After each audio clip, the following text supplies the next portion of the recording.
It was nearly midnight when Michael Harrison, CEO of a company on the verge of bankruptcy, heard a strange noise coming from his office. Heart pounding, he opened the door and found a 7-year-old girl drawing on the floor, her dirty clothes revealing a life of hardship. What she had drawn on those crumpled papers wasn't just a childish scribble.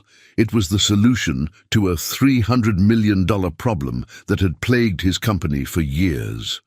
But no one could have imagined what would come next. Before we dive into the story, drop a comment below and tell us where you're watching from. Enjoy the story.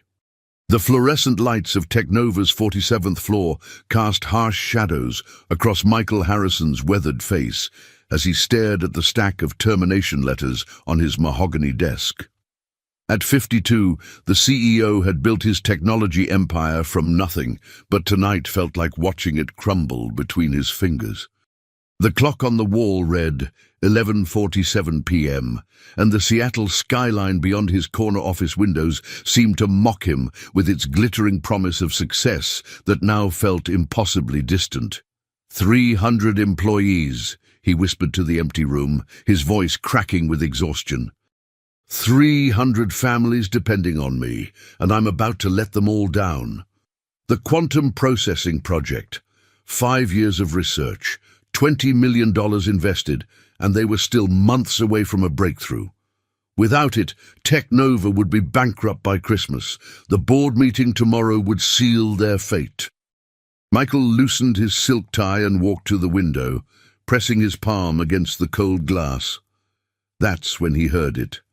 A soft humming, like a child's lullaby, drifting from somewhere down the hall. Michael's heart skipped. The building should have been completely empty except for security. He grabbed his phone's flashlight and stepped into the darkened corridor, following the gentle melody that seemed to pull him forward like a siren's call. The humming grew stronger as he approached the old conference room they'd converted to storage. The door stood slightly ajar, and through the crack he could see a faint glow. Michael's hand trembled as he pushed the door open.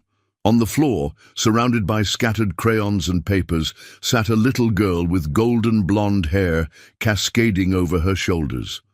She couldn't have been more than 7 years old, wearing a faded pink dress and dirty white sneakers.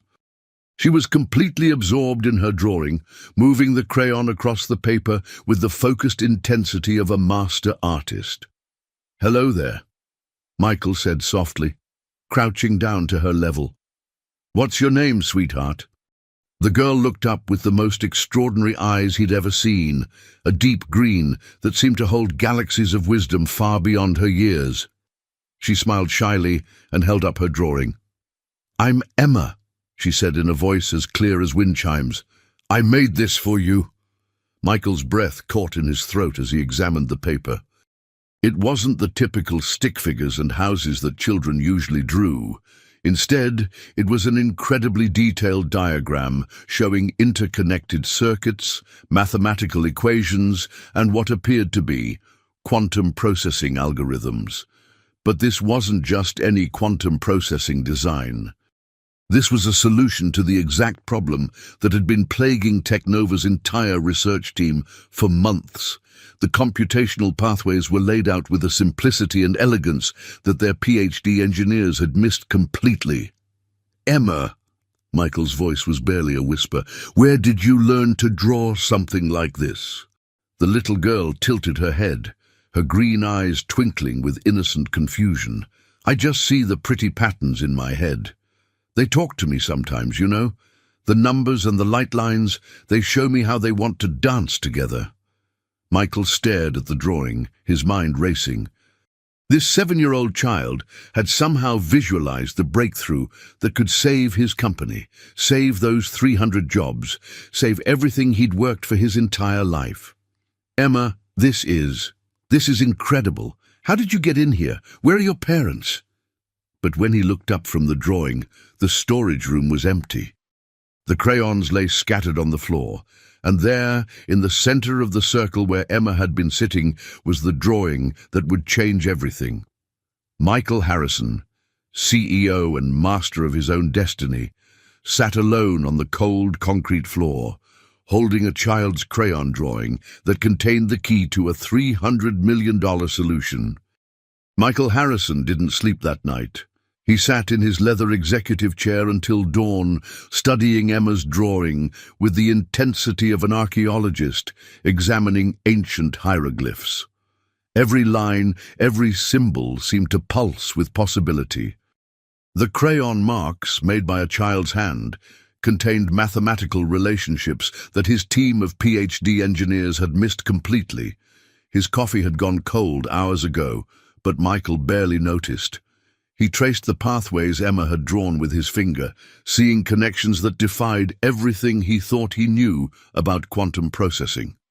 The innocence of the medium, children's crayons on white paper, contrasted sharply with the revolutionary complexity of the solution. By 6 a.m., exhaustion and excitement had merged into a strange euphoria. Michael reached for his phone and called Dr. Sarah Chen, Technova's head of quantum research, knowing she would be furious at the early hour, but unable to wait another minute. "Sarah, I need you in the lab now," Michael said, his voice trembling with a mixture of exhaustion and barely contained excitement. "And bring the entire quantum team. Cancel everything else they have scheduled." "Michael, it's 6 in the morning on a Wednesday. What's going on?" "I can't explain over the phone. Just trust me on this one, Sarah. This could change everything." Dr. Sarah Chen arrived 40 minutes later, still adjusting her hastily thrown-on lab coat, followed by 5 confused-looking researchers clutching coffee cups like lifelines. Michael had spread Emma's drawing across the main conference table, positioning it under the bright overhead lights. When Dr. Chen saw the drawing, her face went pale. She leaned closer, adjusting her wire-rimmed glasses, and Michael watched her expression transform from irritation to confusion to absolute amazement. "Michael, where did you get this?" she whispered, her voice filled with awe. This solves the coherent stability problem we've been wrestling with for 18 months. These quantum pathway configurations, the way the processing nodes are interconnected. It's brilliant." Dr. Rodriguez, one of the senior researchers, peered over her shoulder. "That's impossible. We've run thousands of simulations. There's no way to maintain quantum coherence at these processing speeds without—" He stopped mid-sentence, staring at Emma's crayon solution. "Oh my God, the harmonic resonance dampeners. Why didn't we think of that?" "Can you build it?" Michael asked, his heart pounding. Dr. Chen straightened up, her eyes shining with the kind of excitement that only came from witnessing a true breakthrough. "Build it? Michael, this is revolutionary. If this works, we're not just talking about saving Technova. We're talking about changing the entire computing industry forever. This could make every existing quantum processor obsolete overnight." The next 72 hours blurred together in a frenzy of equations, prototypes, and sleepless nights.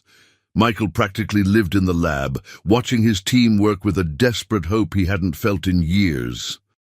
Emma's childish crayon marks translated into precise engineering specifications that seemed to defy the laws of physics as they understood them. On Thursday morning, after 3 days of round-the-clock work, the prototype powered up successfully. "It's working," Dr. Chen whispered, staring at the readings on her screen with disbelief. "Dear God, Michael, it's actually working. The processing speed is 3 times faster than anything currently available, and the power consumption is 60% lower. The implications for AI development, cryptography, medical research—" Michael's hand shook as he picked up his phone to call Marcus Webb, CEO of Horizon Industries, the client who could make or break Technova's future. His finger hovered over the contact for a moment, knowing that this call would determine whether his company lived or died. "Marcus, I know our deadline was next month, but I need you to come in today. We've had a breakthrough that I think will interest you." "Michael, I'm in the middle of—" "Marcus," Michael interrupted, "I'm telling you, that what we've developed will revolutionize quantum computing. Give me 2 hours of your time, and I guarantee you'll want to clear your entire schedule." The champagne celebration in Technova's mahogany-paneled boardroom felt hollow to Michael, despite the smiles and congratulations surrounding him.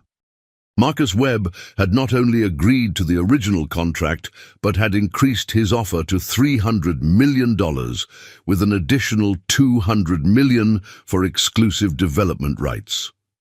The board members who had been preparing for bankruptcy just days earlier were now toasting their miraculous turnaround. "To Michael Harrison," declared board chairman Robert Sterling, raising his crystal flute, "who once again proves that visionary leadership can turn impossible odds into triumph." The room erupted in applause, but Michael barely heard it. While his executives celebrated their salvation, his mind was consumed with finding Emma. He had to know how she had accessed the building, and more importantly, he had to thank her properly. The child had saved 300 jobs, preserved his life's work, and transformed Technova from a failing company into an industry leader overnight. "Congratulations, Mr. Harrison," said Janet Walsh, head of security, approaching him after the celebration wound down. She was a no-nonsense woman in her 50s who had been with Technova for over a decade. "I heard about the breakthrough. Quite remarkable how these things happen sometimes." "Janet, I need your help with something confidential," Michael said, pulling her aside to a quiet corner of the boardroom. "Last Tuesday night, around midnight, there was a child in the building. A little girl, maybe 7 years old, blonde hair, wearing a pink dress. She was in conference room C on the 47th floor." Janet's brow furrowed deeply, creating lines of confusion and concern. "A child? Mr. Harrison, that's impossible. Our security protocols are airtight. Every entry and exit is logged, every floor monitored by cameras. Every elevator requires keycard access after hours. No unauthorized personnel have accessed this building in months." "I spoke with her, Janet. She handed me a drawing. This isn't a hallucination or a dream. I have physical evidence." Janet's expression shifted from confusion to professional concern. "Sir, perhaps the stress of the past few weeks, the late hours, the pressure from the board. Sometimes our minds can play tricks on us when we're pushed to our limits." "Check the footage," Michael insisted, his voice carrying the authority that had built Technova from the ground up. "Tuesday night, between 11:30 p.m. and 1 a.m., conference room C." Dying an hour later, Michael sat in the security office's cramped space, surrounded by monitors displaying feeds from dozens of cameras throughout the building. Janet fast-forwarded through the evening footage, showing him empty corridors, vacant elevators, and deserted office spaces bathed in the eerie glow of emergency lighting. "There!" Michael pointed at the screen, showing conference room C, his heart racing. 11:47 p.m. She was right there, sitting on the floor, drawing. But the footage showed nothing, an empty room exactly as it should have been. The timestamp matched perfectly with Michael's memory, but where Emma should have been sitting, there was only bare carpet and darkness. "Mr. Harrison, there's no child in this footage," Janet said gently, her voice filled with concern for her CEO's mental state. "The camera shows an empty room all night. Are you absolutely certain you weren't dreaming? The human mind under extreme stress can create very vivid experiences that feel completely real." Michael's jaw tightened with frustration and determination. "Janet, I spoke with her. She handed me a drawing that just saved this company from bankruptcy. I have physical evidence." But as he stared at the empty screen, doubt began to creep in. Had he been so exhausted, so desperate, that his mind had conjured up a miraculous solution in the form of a mysterious child? Then he saw it, a detail that made his pulse quicken.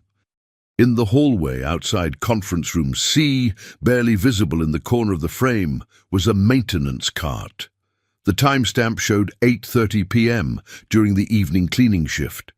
"Who was working maintenance that night?" Michael asked, leaning forward. Janet consulted her computer logs, scrolling through employee schedules. Maria Santos and James Miller, they finished their rounds by 10 p.m., according to the checkout logs. Michael's mind raced. If Emma had somehow hidden during the cleaning shift, staying after the building was locked down. It was possible, barely, but possible. "I need their employee files and contact information," Michael said. "Mr. Harrison, I can't just give out employee personal information without proper justification." "Janet," Michael's voice carried the full weight of his authority. "A 7-year-old girl just saved this company from bankruptcy. I will find her, and I will thank her properly. Get me those files." Maria Santos lived in Sunset Gardens, a modest apartment complex in South Seattle that had seen better decades. The building's brick facade was weathered, and the parking lot was cracked with weeds growing through the asphalt. As Michael pulled his Tesla into a visitor's spot, the contrast between this neighborhood and his own penthouse lifestyle felt like crossing into a different world entirely.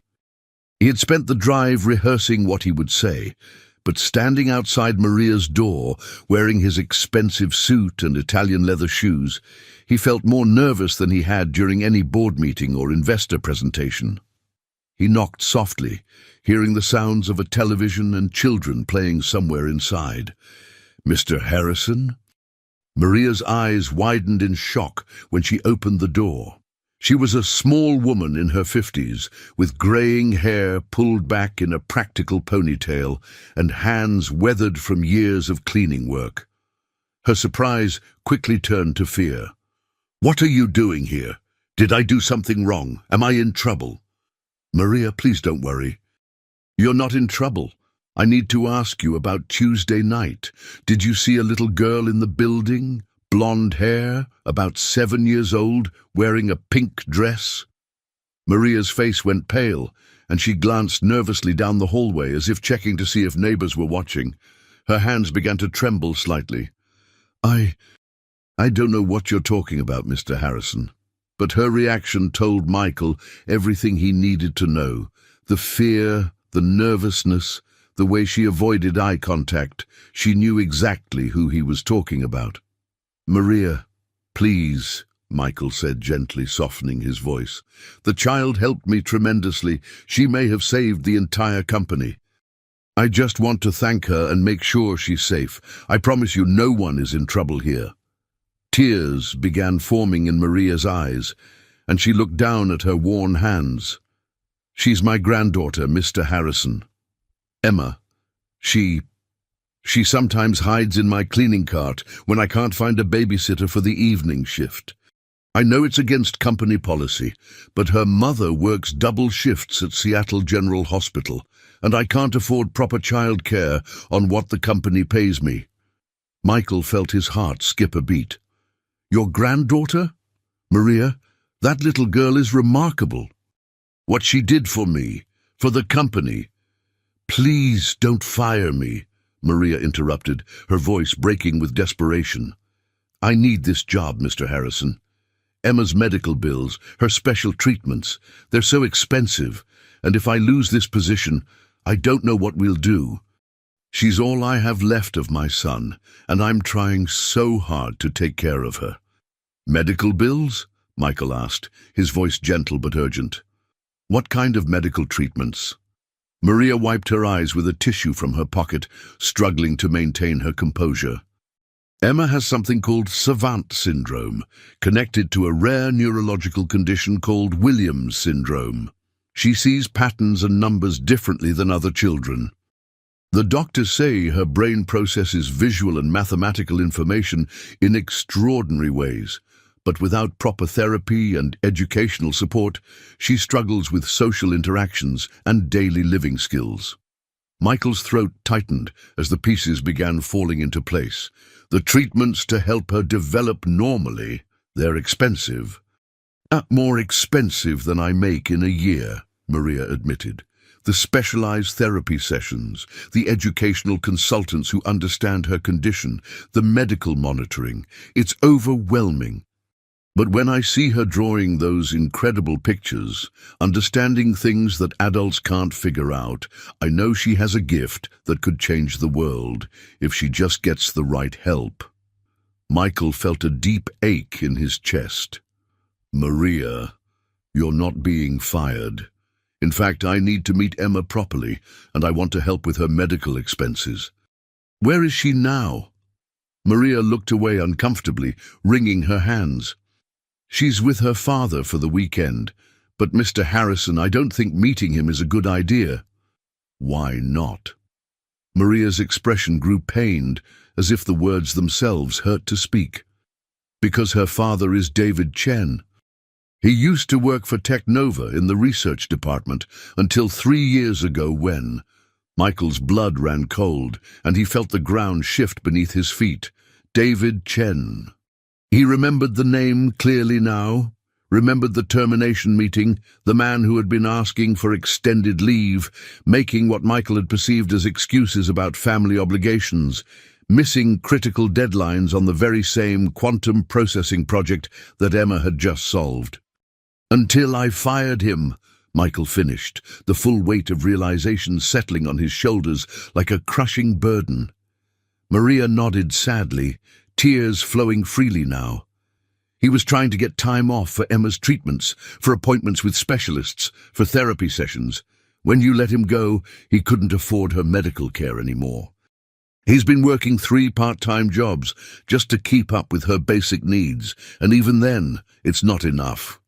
Michael Harrison, master of business and corporate efficiency, stood in a maintenance worker's doorway, realizing that his greatest triumph had come from the child of a man whose life he had systematically destroyed.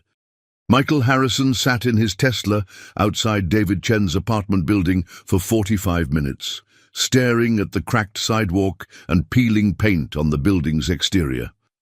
The contrast between this neighborhood and his own penthouse lifestyle felt like a physical slap across his conscience. Every detail seemed to mock him: the broken streetlight, the playground with rusted swings, the elderly woman struggling with grocery bags that no one stopped to help. This was where David Chen lived now. This was what Michael's business decision had reduced a brilliant researcher to. David Chen answered the door, looking far older than his 38 years should have allowed. His black hair was streaked with premature grey. Deep circles under his eyes spoke of chronic exhaustion and worry. And his clothes, a faded t-shirt and jeans with patches, told the story of a man who had fallen far from the professional world he once inhabited. When David saw Michael standing in his doorway, his face hardened with 3 years of accumulated bitterness and resentment. "What do you want, Harrison?" David's voice carried the weight of every sleepless night, every medical bill he couldn't pay, every opportunity his daughter had lost because of Michael's decision. "I want to talk about Emma," Michael said quietly, trying to keep his voice steady and non-threatening. David's protective instincts flared immediately, his body tensing as if preparing for a fight. "Stay away from my daughter. Haven't you done enough damage to my family?" "David, please, just 5 minutes.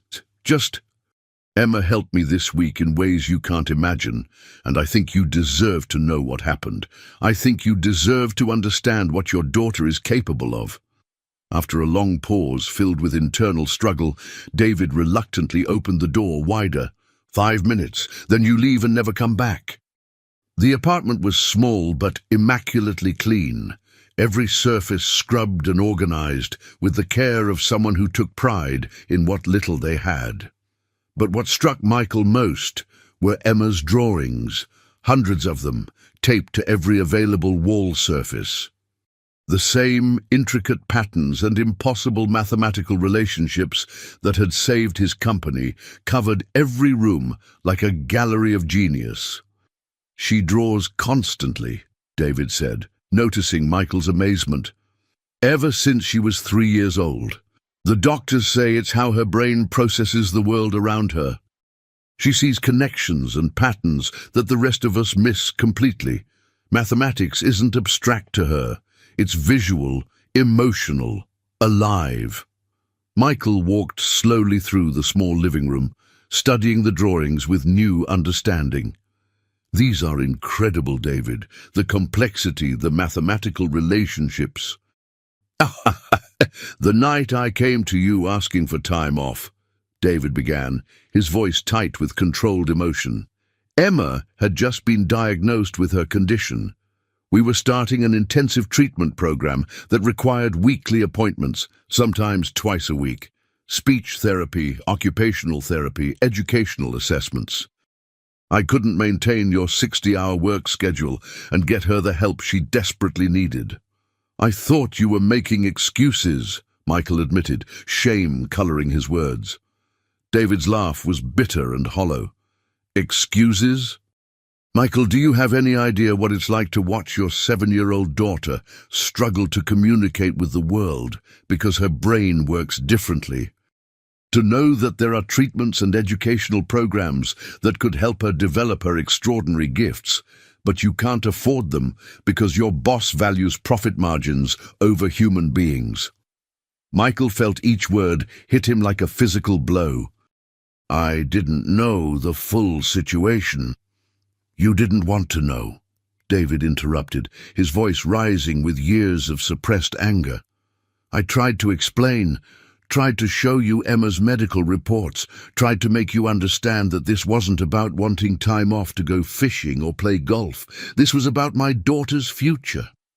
But you saw declining productivity numbers and made a business decision. You never asked about the reasons behind it. You never considered that your employee might be fighting the biggest battle of his life. Emma appeared in the doorway like a small ghost, wearing the same faded pink dress from that night in the office. When she saw Michael, her extraordinary green eyes lit up with innocent recognition and joy. You're the sad man from the big room, she said simply, her voice clear as wind chimes.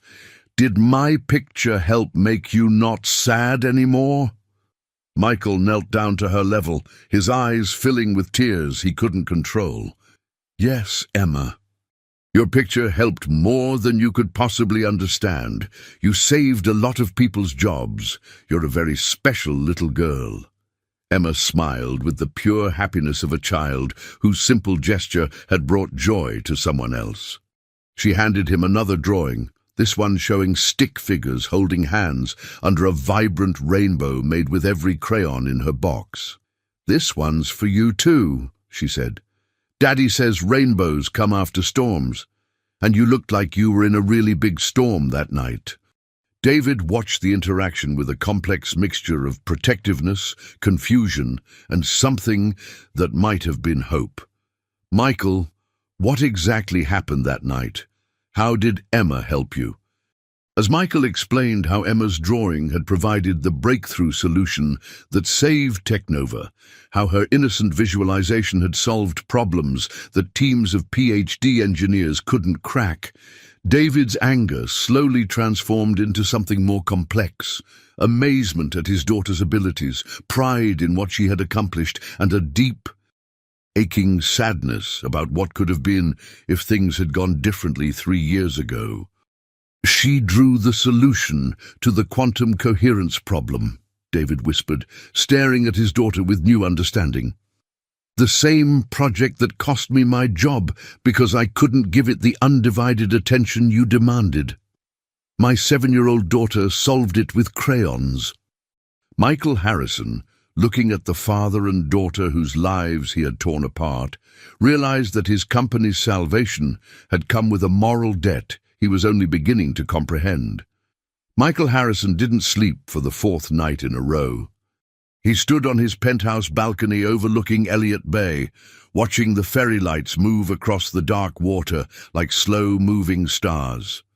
David Chen's words echoed in his mind like an accusation that wouldn't fade, each repetition driving the knife of guilt deeper into his conscience.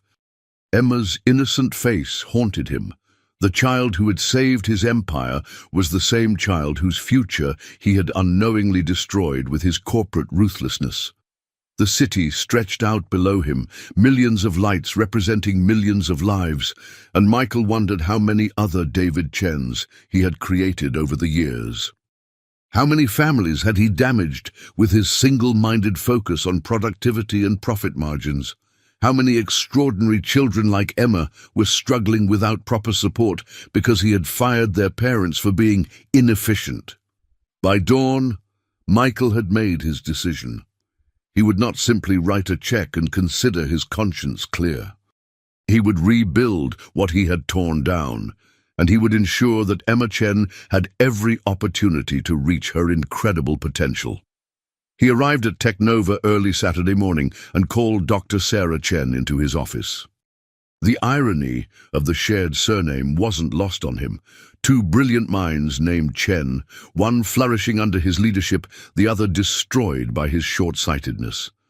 "Sarah, I need you to be completely honest with me about David Chen," Michael said, pulling up David's old personnel file on his computer. "I want the truth, not the sanitized version for legal protection." Dr. Chen shifted uncomfortably in her chair, adjusting her wire-rimmed glasses. "Michael, that was 3 years ago. Why are you bringing this up now?" "Because I need to understand what I did," Michael said simply. "Sarah, the truth." She sighed deeply, recognizing the tone that meant Michael wouldn't accept anything less than complete honesty. "David was brilliant, Michael. One of the most intuitive researchers I've ever worked with.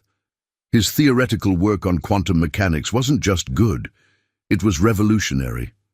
He had an almost artistic understanding of how quantum systems behave, as if he could visualize the mathematics in ways that the rest of us couldn't. But toward the end, he was struggling with his work responsibilities. He was distracted, yes, missing meetings, leaving early, asking for extensions on deadlines. But Michael, we all knew he had a daughter with special needs. David was incredibly private about family matters. He never complained, never asked for special treatment, never made his problems into office drama. He just quietly tried to balance everything. Michael felt the knife of guilt twist deeper. What happened to the quantum processing research after I let him go? Dr. Chen's expression grew troubled. We struggled for months to understand his theoretical framework. David had an intuitive grasp of quantum mechanics that was almost supernatural. His work wasn't just calculations and formulas. It was elegant, artistic, inspired. After he left, we had to bring in 3 additional researchers to try to fill the gap he left behind. And even then, we couldn't crack the coherent stability problem. Until his 7-year-old daughter drew me the solution in crayons, Michael finished quietly. Dr. Chen stared at him in complete shock, her coffee cup halfway to her lips. "What did you just say?" Michael spent the next hour explaining Emma's extraordinary abilities, her mysterious appearance in the building, and the drawing that had revolutionized their quantum processing technology. Dr. Chen listened with growing amazement, occasionally asking for clarification, her scientific mind trying to process the impossible convergence of events. "Michael, do you understand what you're telling me?" she finally said. "Emma has inherited her father's quantum intuition, but it's been enhanced and focused by her neurological condition. She can visualize mathematical relationships that trained physicists with decades of education struggle to comprehend.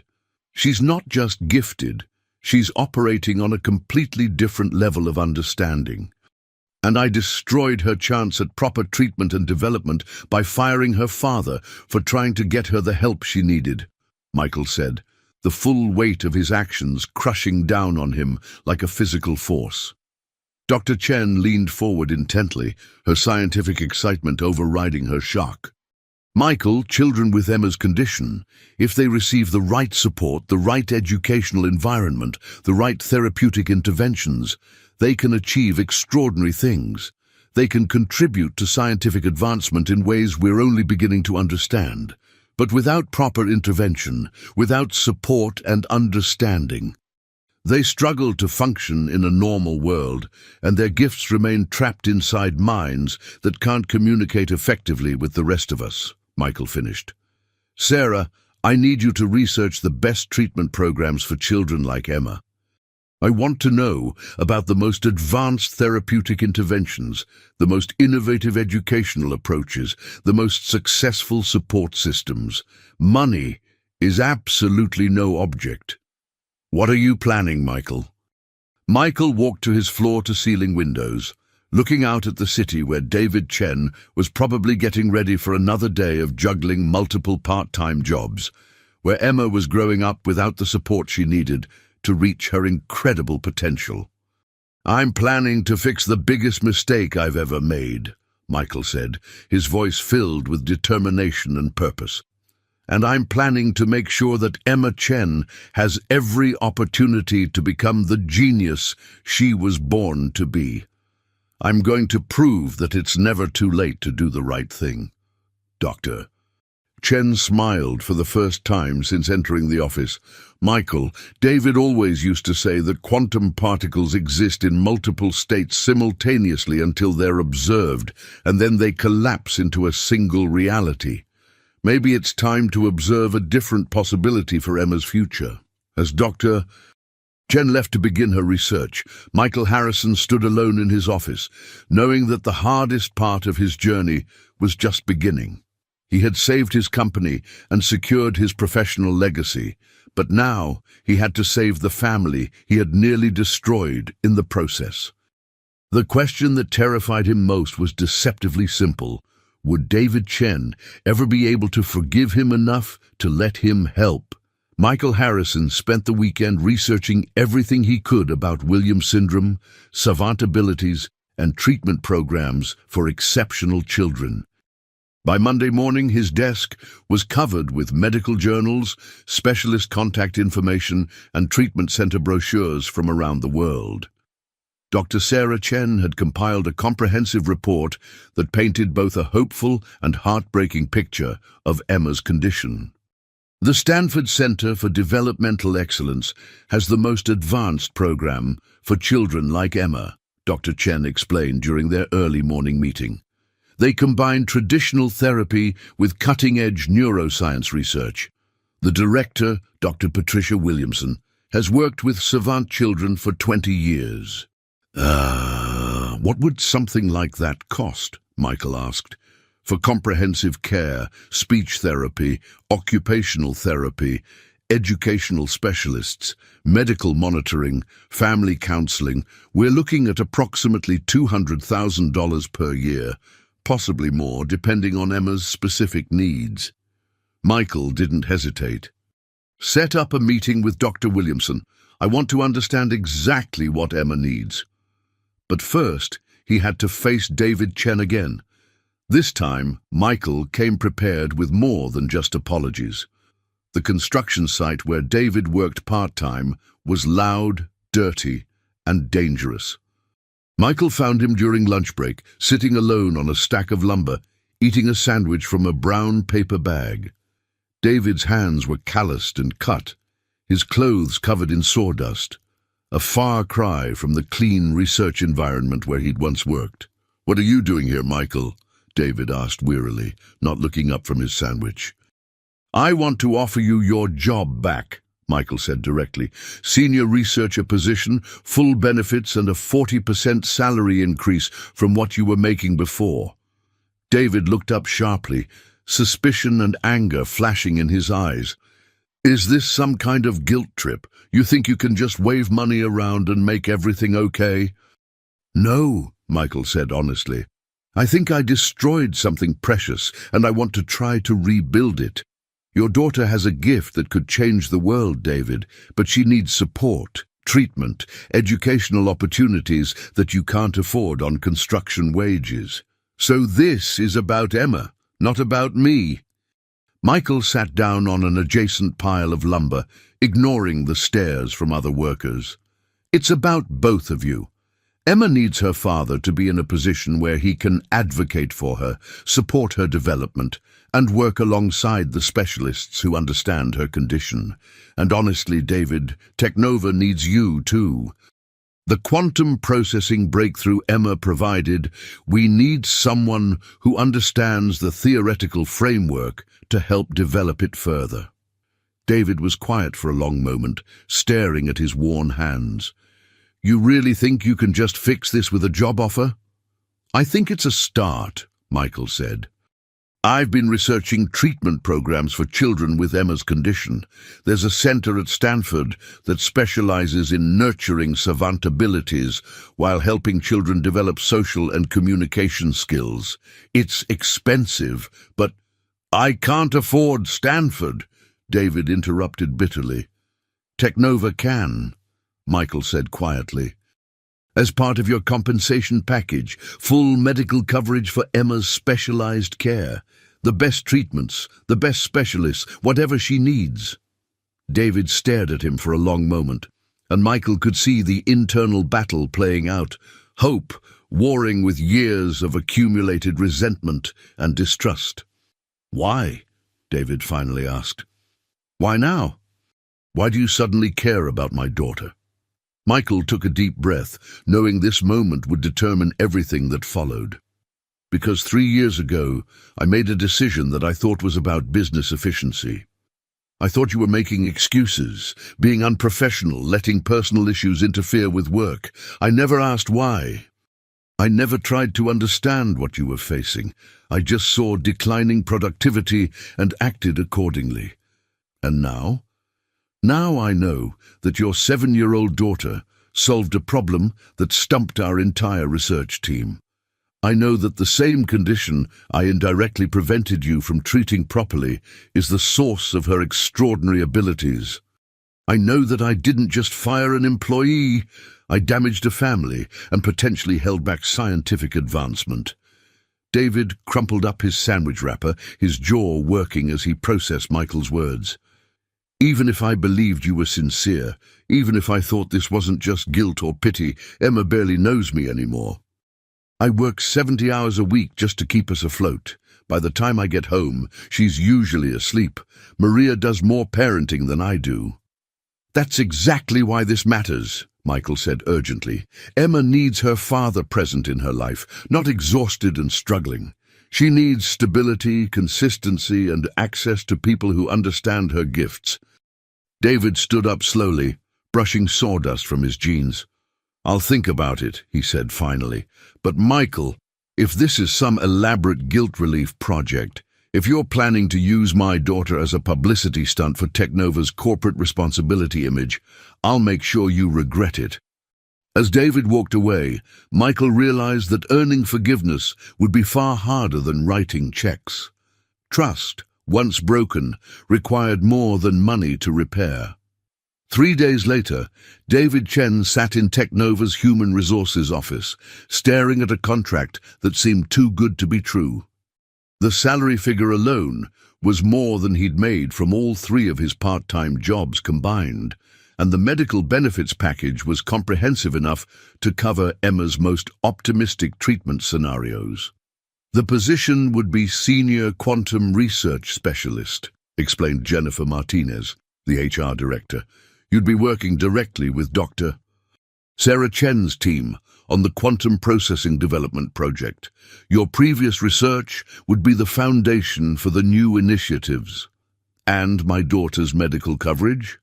Fully covered through our executive health plan, including experimental treatments, specialists and therapeutic programs. Mr. Harrison has specifically authorized coverage for the Stanford Center for Developmental Excellence. David signed the contract with a mixture of hope and apprehension. He was giving Michael Harrison a second chance, but more importantly, he was giving Emma the opportunity she deserved. The following Monday, David walked into the Technova research lab for the first time in 3 years.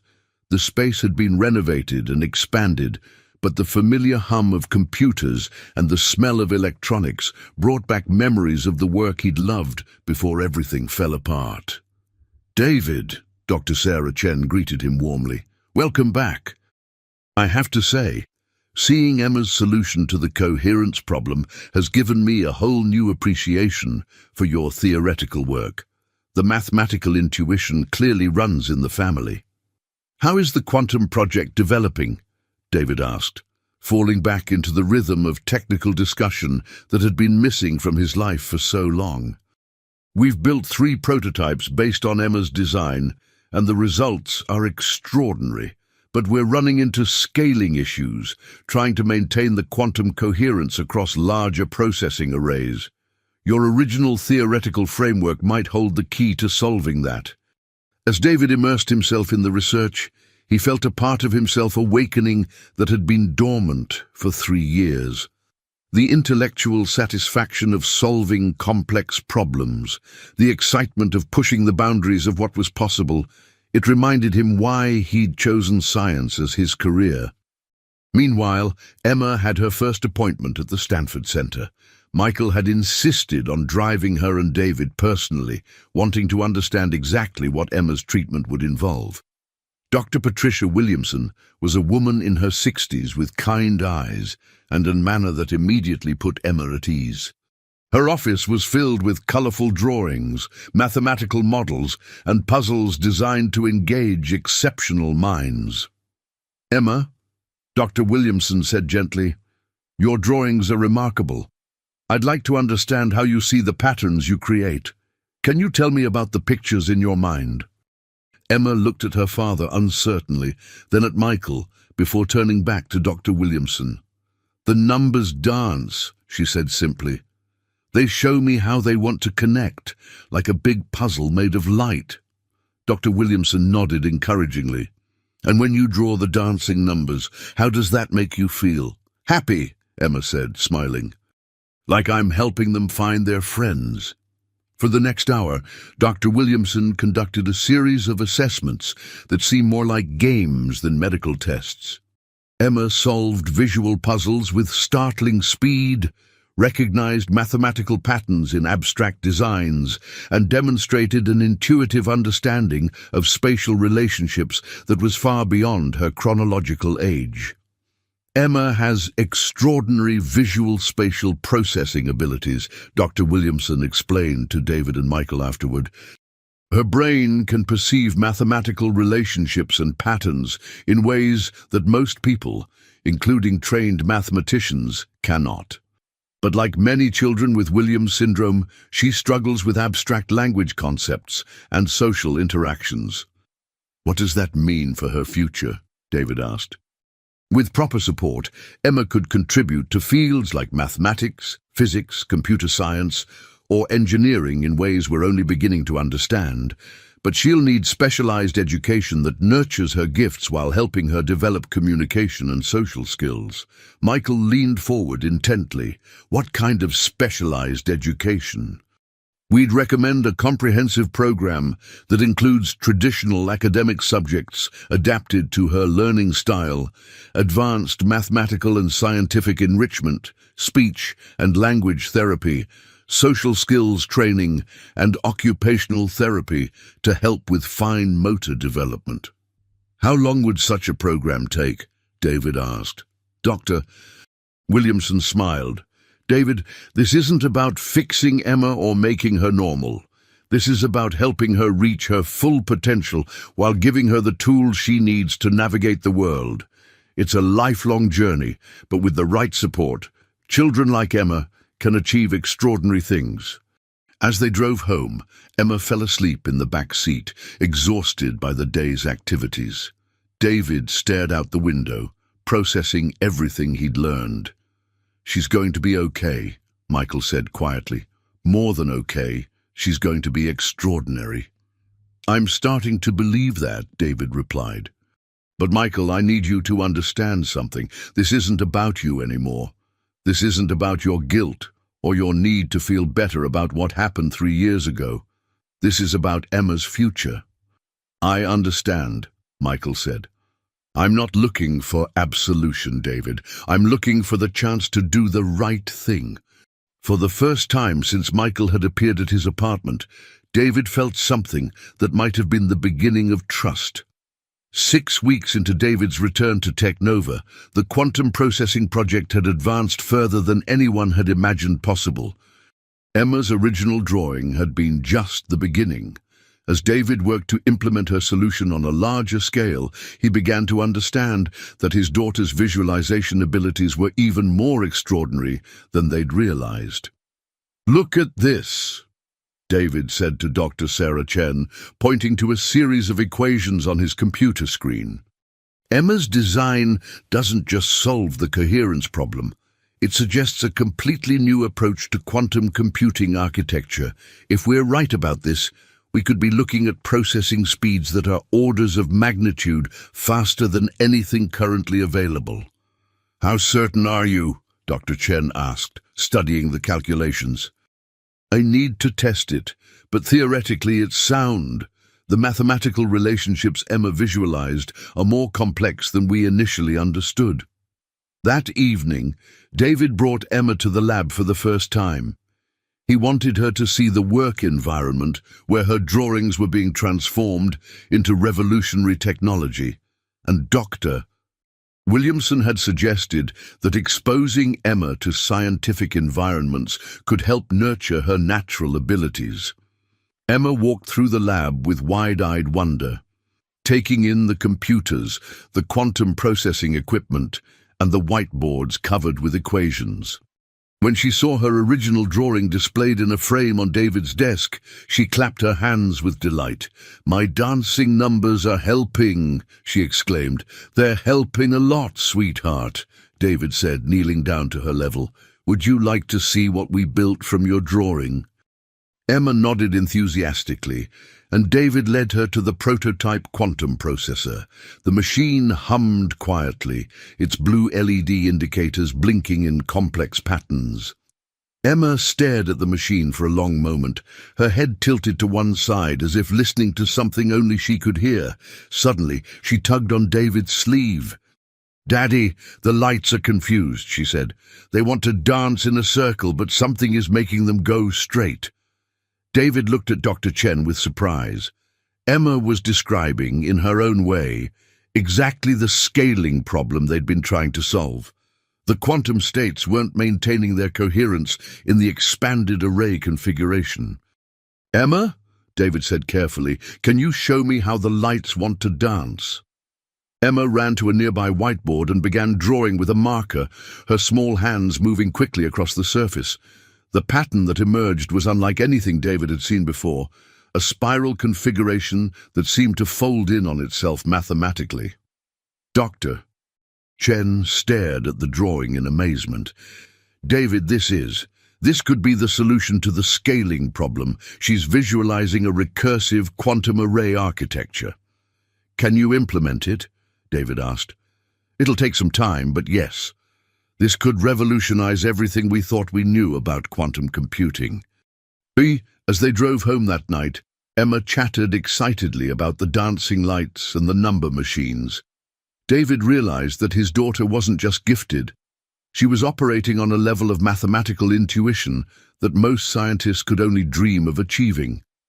"Daddy," Emma said as they pulled into their apartment complex, "why did the sad man get happy when I showed him my pictures?" David had been dreading this conversation, but he knew Emma deserved an honest answer appropriate for her age. "Sometimes adults make mistakes that hurt other people, even when they don't mean to. Mr. Harrison made a mistake that hurt our family, and when he realized what he'd done, he wanted to make things better." "Is that why we moved to the new apartment?" Emma asked.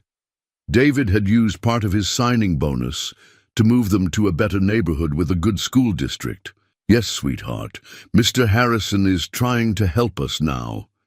"I like helping people," Emma said simply. "Maybe that's why the numbers wanted me to draw them for him." David smiled, struck by his daughter's innocent wisdom. Perhaps forgiveness wasn't about forgetting the past, but about choosing to focus on the possibilities of the future. That night, after Emma was asleep, David called Michael. "The new drawings Emma made today," David said. "They're going to change everything again. She's not just solving our current problems, she's showing us possibilities we never imagined. How is she doing with the treatment program? Michael asked. Better than I hoped. Dr. Williamson says Emma's communication skills are improving rapidly, and she's making friends in her social skills group. For the first time in years, I feel hopeful about her future. There was a pause before Michael spoke again. David, I know this is complicated, and I know you have every reason not to trust me. But I want you to know that whatever happens between us, I'm committed to making sure Emma has every opportunity to reach her potential. I'm starting to believe that, David said. But Michael, there's something you need to understand. Emma's abilities come with challenges. There will be days when she struggles with simple tasks that other children take for granted. There will be times when her condition makes life difficult in ways that money can't solve. I understand, Michael said. This isn't about fixing Emma or making her normal.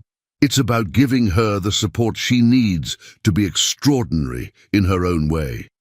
For the first time since this unlikely journey had begun, David felt that Michael truly understood what they were trying to accomplish. 3 months into Emma's treatment program, everything changed on a Tuesday morning that started like any other. David was at Technova working on the implementation of Emma's spiral array design when his phone rang. The caller ID showed Seattle Children's Hospital. Mr. Chen, this is Dr. Rebecca Martinez from the emergency department. Your daughter Emma was brought in about 20 minutes ago. She collapsed at school and is currently unconscious. David's world tilted on its axis. What happened? Is she going to be okay? We're running tests now. You should come immediately. David's hands shook as he grabbed his keys.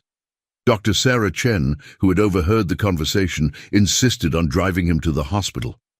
During the 15-minute drive that felt like hours, David's mind raced through all the worst-case scenarios he'd researched, but tried not to think about. The potential complications of Williams syndrome, the stress that rapid cognitive development could place on a developing brain. At the hospital, David found Maria Santos in the waiting room, tears streaming down her face. She was fine this morning, Maria said. She ate breakfast. She was excited about her math enrichment class. Then the school called and said she'd collapsed during recess. Doctor Martinez, a woman in her 40s with kind but serious eyes, led David to a consultation room. Mr. Chen, Emma is stable but unconscious. Her brain scans show unusual activity patterns that we're still trying to understand. We've consulted with Dr. Williamson from Stanford, and she's on her way here. What kind of unusual activity? David asked, his voice barely above a whisper. Her brain is showing extreme hyperactivity in areas associated with mathematical and spatial processing. It's as if her mind is working at an accelerated rate that her body can't sustain. David felt his legs go weak. Is she going to be okay? We don't know yet. This is uncharted territory, Mr. Chen. We've never seen neural activity patterns quite like this in a child with Williams syndrome and savant abilities. When Michael arrived at the hospital an hour later, he found David sitting beside Emma's bed, holding her small hand while machines monitored her vital signs. Emma looked peaceful, almost as if she were simply sleeping, but the steady beeping of the monitors reminded everyone that her condition was anything but normal. Any change? Michael asked quietly. David shook his head. Dr. Williamson thinks it might be related to the rapid cognitive development she's been experiencing. Her brain is processing information at such an advanced level that it's causing physical stress. Michael pulled up a chair beside David. What can we do? Wait, David said simply, and hope that her mind finds a way to balance itself. As the hours passed, specialists arrived from around the country. Dr. Williamson flew in from Stanford, bringing with her a team of neurologists who specialized in exceptional children. The consensus was troubling. Emma's condition was unprecedented, and traditional medical approaches might not apply. Her brain activity suggests she's in a state of continuous mathematical processing, Doctor. Williamson explained to David and Michael.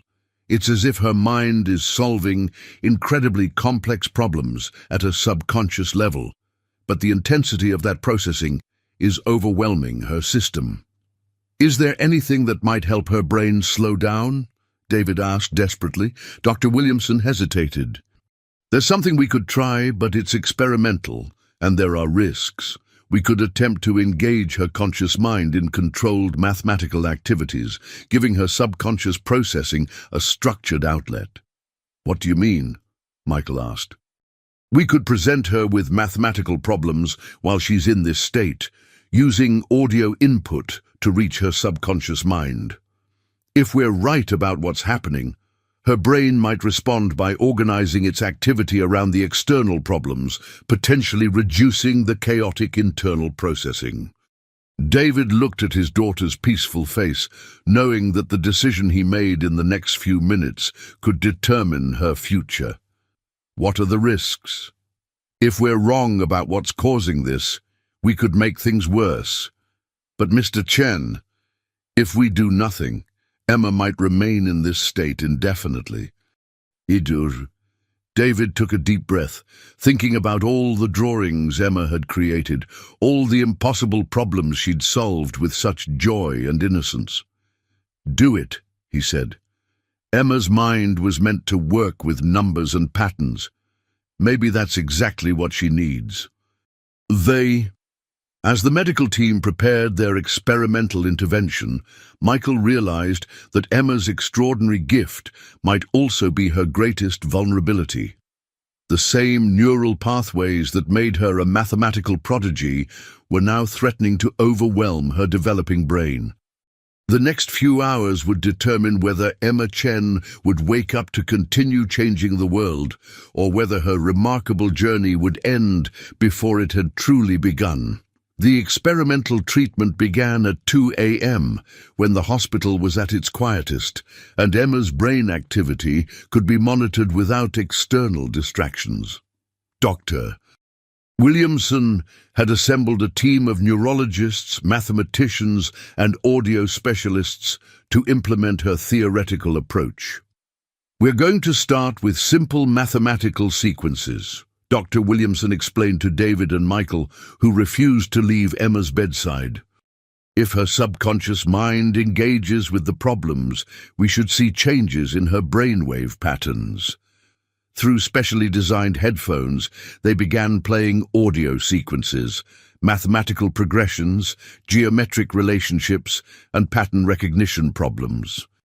At first, Emma's brain activity remained chaotically hyperactive, the monitors showing neural firing patterns that looked like electrical storms.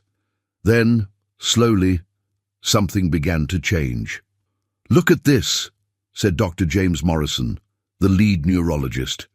"Her brain activity is starting to organize around the mathematical inputs. The chaotic patterns are forming into structured responses."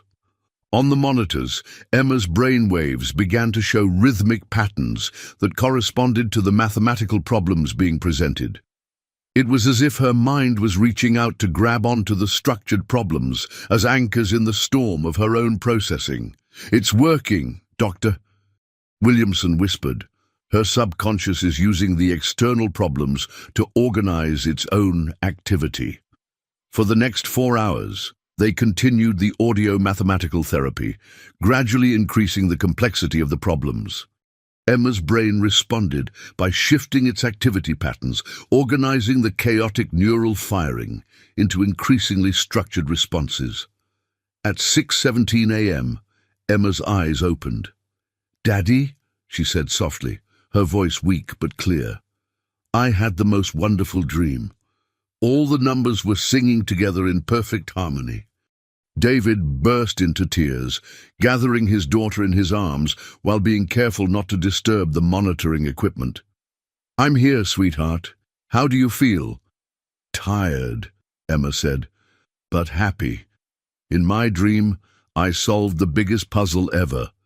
It was like all the dancing numbers in the world came together to show me something important. Doctor. Williamson leaned forward intently. Emma, can you remember what the numbers showed you? Emma looked thoughtful for a moment, then nodded. They showed me how to make the light machines work even better. Not just faster, but kinder. Like they could help sick people and make the world prettier. Michael felt his breath catch. Even while unconscious, even while her brain was struggling to balance itself, Emma had been working on problems that could benefit humanity. Sweetheart, David said gently, you scared us. Your brain was working too hard, thinking too many thoughts at once. Emma looked concerned. Did I do something wrong? No, baby. You could never do anything wrong. Sometimes very smart people's brains work so fast that their bodies need to catch up. The doctors helped your mind slow down so you could wake up. Over the next several days, as Emma recovered in the hospital, the full implications of her unconscious mathematical processing became clear. The brain activity recordings from her crisis contained patterns that, when analyzed, revealed solutions to advanced problems in quantum computing, neural network design, and even medical diagnostic algorithms. It's unprecedented, Dr. Williamson told David and Michael.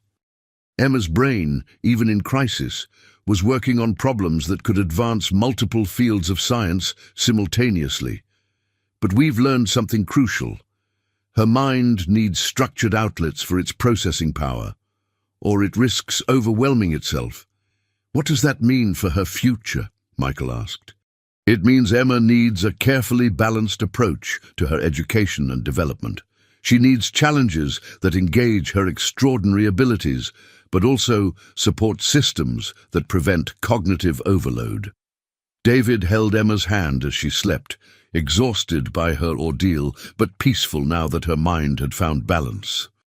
Michael, he said quietly, I've been thinking about what Emma said, about making machines that are kinder, that help people.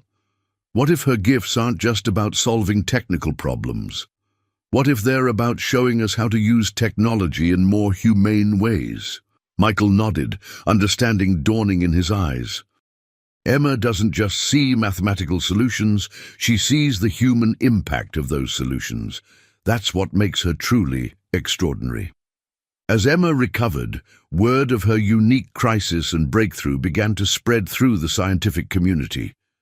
Researchers from around the world expressed interest in studying her case, in understanding how a child's mind could process such complex information even while unconscious. But David had learned something important during those terrifying hours when he thought he might lose his daughter. Emma's greatest gift wasn't her mathematical abilities, it was her pure intention to help others. Everything else was just a means to that end. The question now was how to nurture both her extraordinary mind and her beautiful heart, ensuring that her gifts would be used to make the world a better place for everyone. Michael Harrison, who had started this journey seeking to save his company, now understood that he was part of something much larger, protecting and nurturing a mind that could help save the world. 1 year later, Michael Harrison stood in the gleaming lobby of the Emma Chen Center for Exceptional Children, watching as dozens of families arrived for the facility's grand opening. The building, located on a beautiful campus just outside Seattle, represented the largest private investment in special needs education and research in the state's history. But for Michael, it represented something far more personal, a chance to ensure that no family would ever face the struggles that David and Emma had endured alone. Nervous? David asked, approaching Michael near the reception desk. David looked transformed from the broken man Michael had first encountered at the construction site.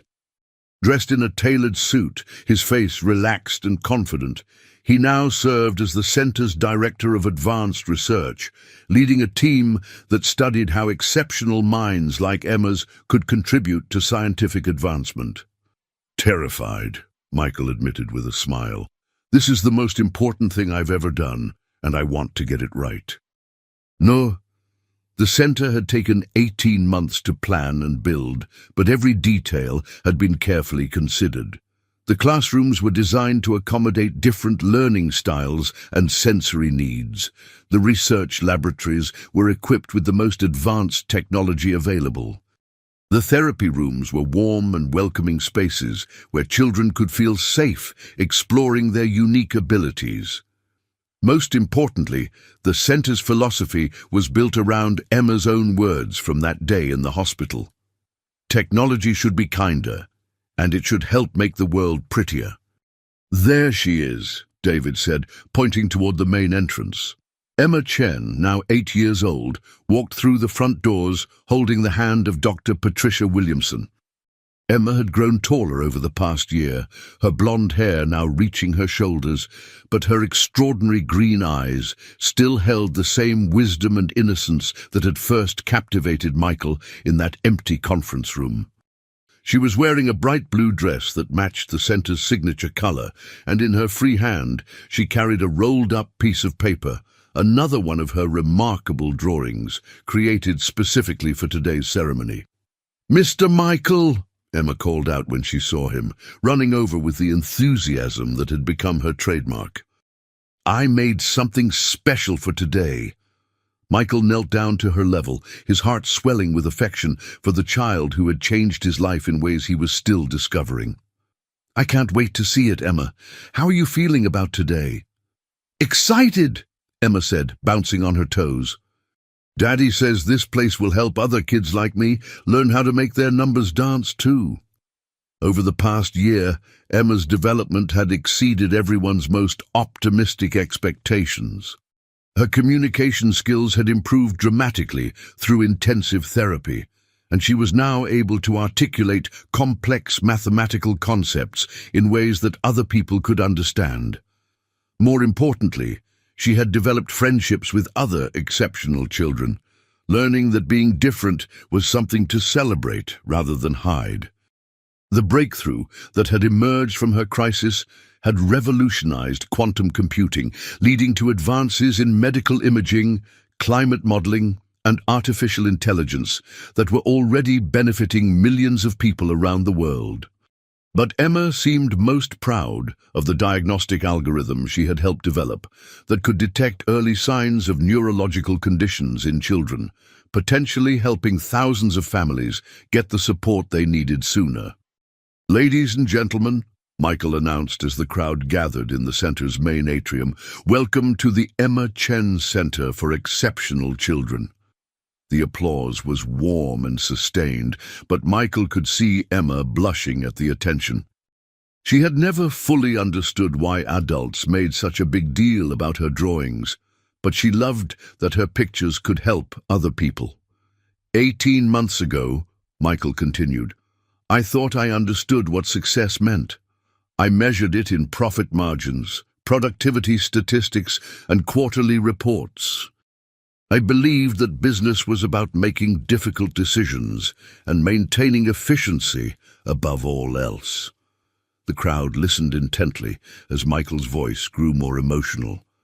Then I met a 7-year-old girl who taught me that true success isn't about what we achieve for ourselves, it's about what we make possible for others.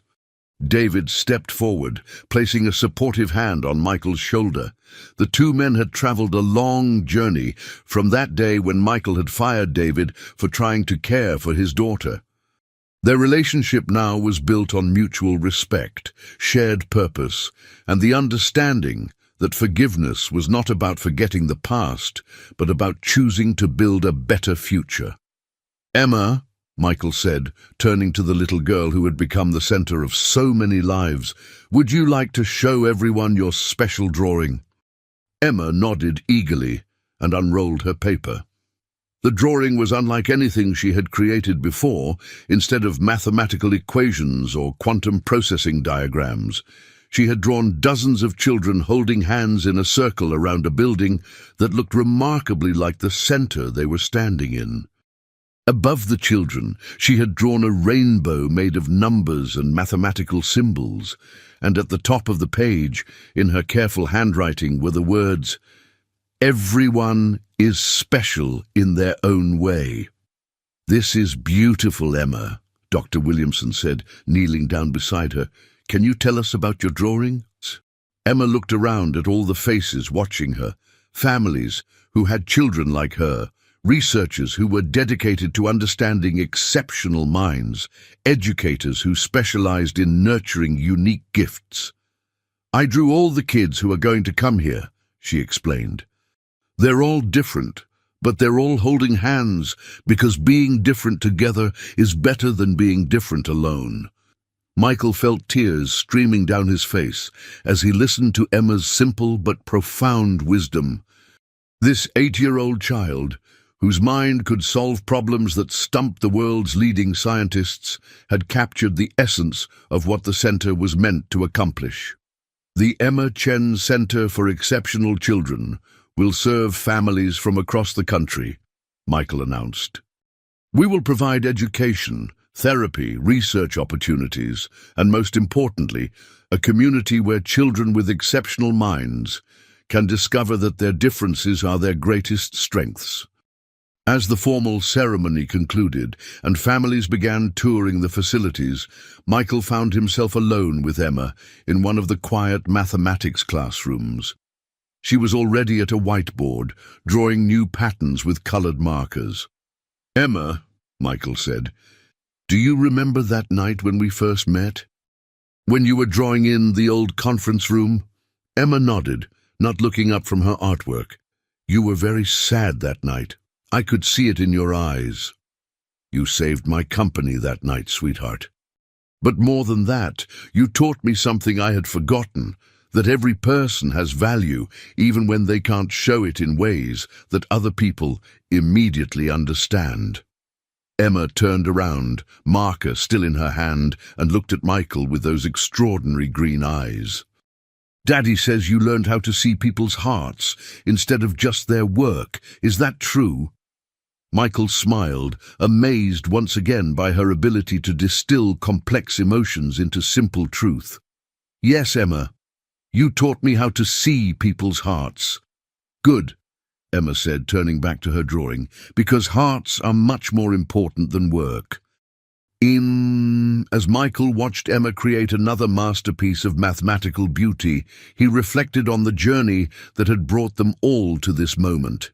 He had started as a CEO focused solely on profit and efficiency, willing to discard anything or anyone that didn't contribute to his bottom line. But Emma had shown him that the things that seem weakest often contain the greatest strength, that the people who struggle most visibly often have the most to offer, and that true success is measured not by what we accumulate, but by what we make possible for others. The Emma Chen Center for Exceptional Children would go on to serve thousands of families, pioneering new approaches to education and therapy for children with unique minds. Emma herself would continue to solve problems that advanced human knowledge while maintaining her pure desire to help others. But for Michael Harrison, the greatest lesson had already been learned. That a 7-year-old girl with a box of crayons had possessed the wisdom to save not just his company, but his soul. As Emma put the finishing touches on her latest creation, a drawing showing mathematical equations transforming into butterflies, Michael understood that some solutions can't be calculated or programmed. They can only be discovered by hearts that remain open to the extraordinary gifts that surround us every day, if we're wise enough to see them.